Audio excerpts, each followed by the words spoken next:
নমস্কার। যুক্তি তর্ক সঙ্গে অর্কয় আপনাদের স্বাগত। আপনাদের সঙ্গে আমি অর্কপ্রভ সরকার। 2024 সালের 22শে জানুয়ারি অযোধ্যায় রাম মন্দির তৈরি হয়েছে।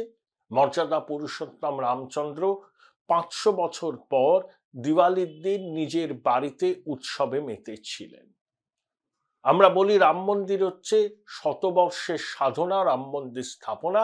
2019-এর নভেম্বর মাসে ভারতের সর্বোচ্চ আদালত অযোধ্যায় রাম মন্দির তৈরি করার অনুমতি দেয়, অর্থাৎ আইনগত আর কোনো বাধা ছিল না। তারপরেই রাম মন্দির তৈরি হয়।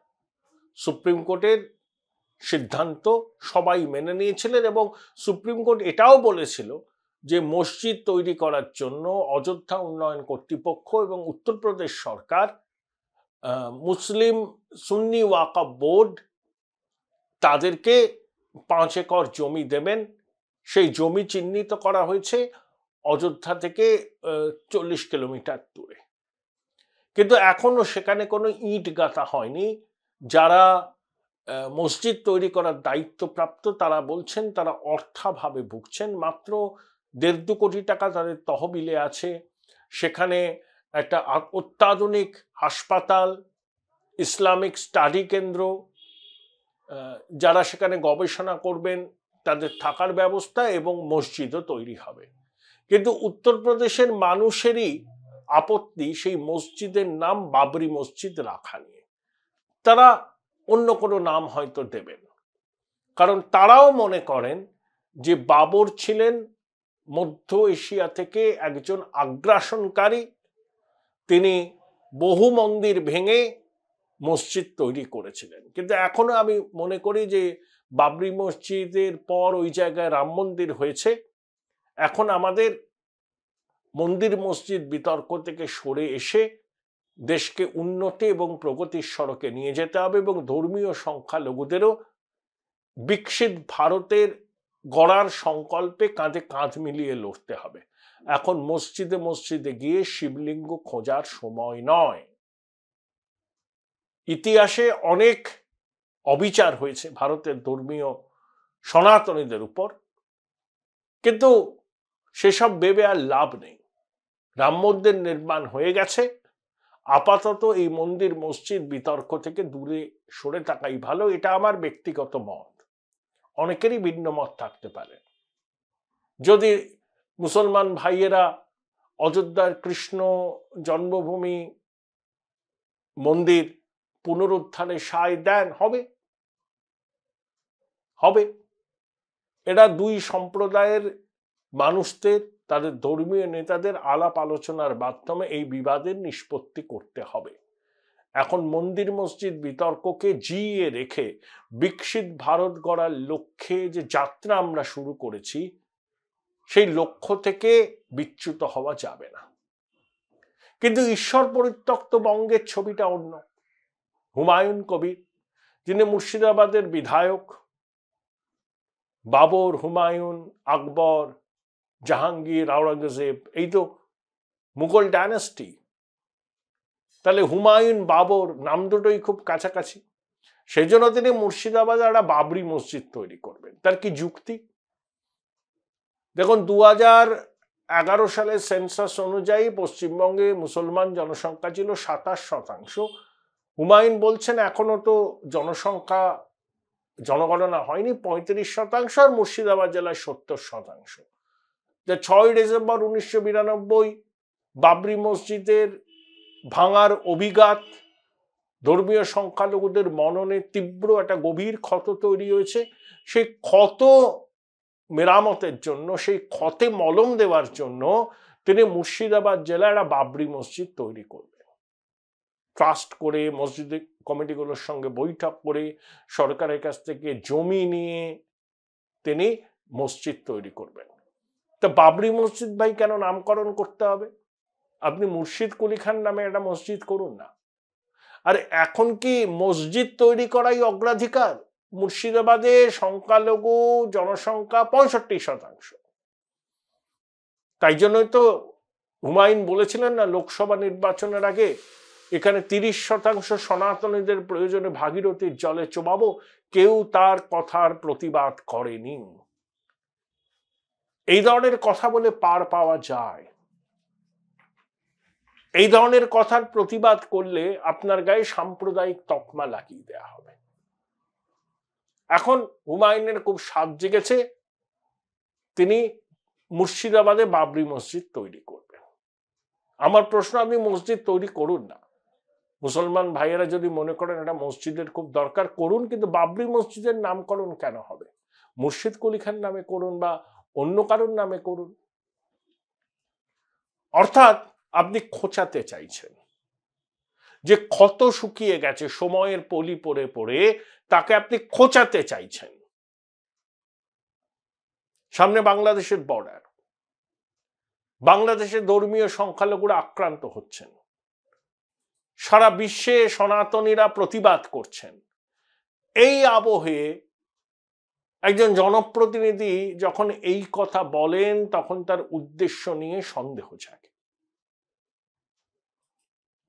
দেখুন, হুমায়ুনের কথায় আমি ওটা গুরুত্ব দিই না, নানা সময় নানা রকম কথা বলেন, কিন্তু বর্তমানে যা পরিস্থিতি, প্রতিবেশী বাংলাদেশে যেভাবে ধর্মীয় সংখ্যালঘুদের নিপীড়ন করা হচ্ছে, সারা ভারতবর্ষ জুড়ে প্রতিবাদ করছেন সনাতনীরা।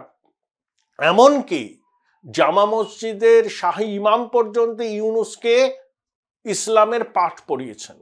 ভারতের কিছু বিশিষ্ট মানুষ, তারা ধর্মীয় সংখ্যালঘু, তাদের মধ্যে কুরেশি সাহেব আছেন, যিনি প্রাক্তন প্রধান নির্বাচন কমিশনার, তিনি ইউনুসকে চিঠি লিখে ধর্মীয় সংখ্যালঘুদের সুরক্ষা নিরাপত্তা নিশ্চিত করার জন্য ইউনুসকে অনুরোধ করেছেন। ভারতবর্ষের মুসলমান ভাইয়েরাও বাংলাদেশে ধর্মীয় সংখ্যালঘুরা আক্রান্ত হচ্ছেন, তার বিরুদ্ধে সরব হয়ে ইউনুসকে ব্যবস্থা নিতে বলছেন। এই আবহে শুধু কি সংবাদ মাধ্যমের শিরোনামে থাকার জন্যই হুমায়ুন কবিরের এই লম্ফজম্প যে তিনি বাবরি মসজিদ তৈরি করবেন মুর্শিদাবাদে? Join Indian Institute of Hotel Management now. Right choice, right decision.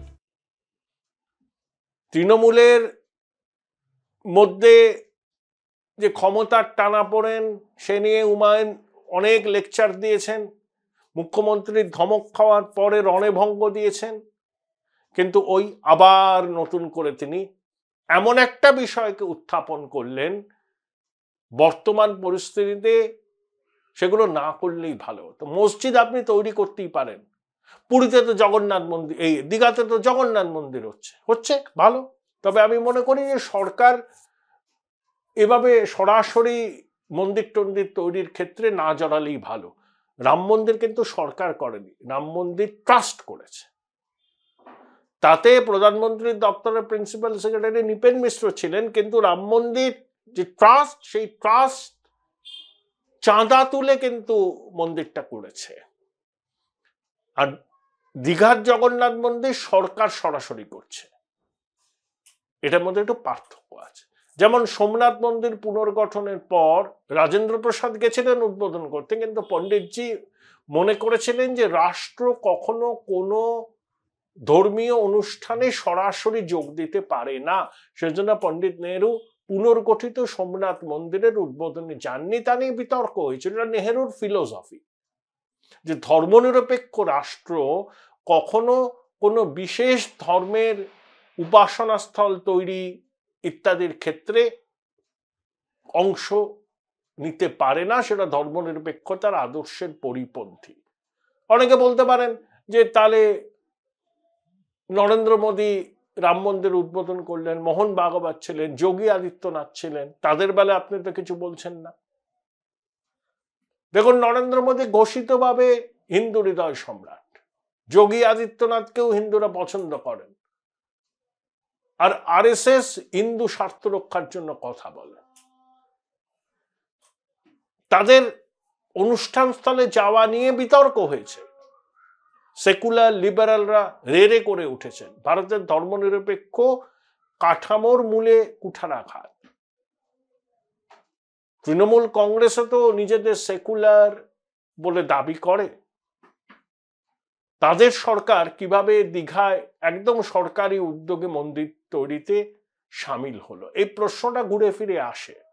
কিন্তু যাই হোক, সে তো হচ্ছে, আমরাও দেখতে যাব, মানুষও দেখতে যাবে, ট্যুরিজমের প্রসার হবে, ঠিক আছে। কিন্তু হুমায়ুন যেভাবে বলছেন একটা বাবরি মসজিদ তৈরি করব, আমার মনে হয় খুব সচেতনভাবে বলেছেন। বাবরি মসজিদ ধ্বংস হওয়ার ক্ষত সময়ের পলি পড়ে পড়ে সংখ্যালঘু মননে অনেক স্তিমিত হয়ে গেছে। আবার আপনি ওটাকে খোঁচাচ্ছেন কেন? আপনার উদ্দেশ্য কি? আপনার উদ্দেশ্য কি? শুধু কি খবরের শিরোনামে থাকার মরিয়া প্রয়াস, নাকি আরো অন্য কিছু উদ্দেশ্য আছে? আপনার কথাবার্তা তো আমরা অনেকদিন ধরে দেখছি।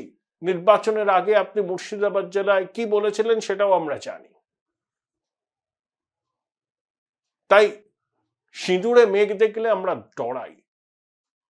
আমরা অসাম্প্রদায়িক বাংলা চাই, সম্প্রীতি চাই। সব ধর্মের মানুষ নিজেদের উৎসব ধর্মবিশ্বাস পালন করুন, কোনো অসুবিধা নেই। কিন্তু খোঁচাখুচি করে সনাতনী ভাবাবেগকে আঘাত করার তো কোনো মানে নেই। অনেকে করেন, ইচ্ছা করে করেন, প্রকাশ্যে গোমাংস ভক্ষণ করে নিজেদের সেকুলার সাজেন। আবার বাবরি মসজিদ ধ্বংসের ক্ষত উস্কে দিয়ে কোনো কি রাজনৈতিক ফায়দা তোলার চেষ্টা করছেন এই হুমায়ুন? এটা কি সম্পূর্ণভাবে তার একার সিদ্ধান্ত, নাকি তার মুখ দিয়ে বলিয়ে সংখ্যালঘু মননে বিষয়টার কি প্রতিক্রিয়া হয় সেটা জানবার চেষ্টা করছেন আরো কেউ কেউ, আরো কোনো প্রতিষ্ঠান? সবটাই খুব তালগোল পাকিয়ে গেছে। দেখুন, বাংলাদেশের সঙ্গে আমাদের দীর্ঘ সীমান্ত আছে, তো we cannot change our neighbor, we can only expect friendly neighbors. আমাদের প্রত্যেকটা পদক্ষেপ খুব সতর্কতার সঙ্গে এখন নিতে হবে। এমন কিছু আমরা করব না, আমরা উস্কানি দেব না, বলবো না, যাতে দুই সম্প্রদায়ের মধ্যে বিরোধ বাধে।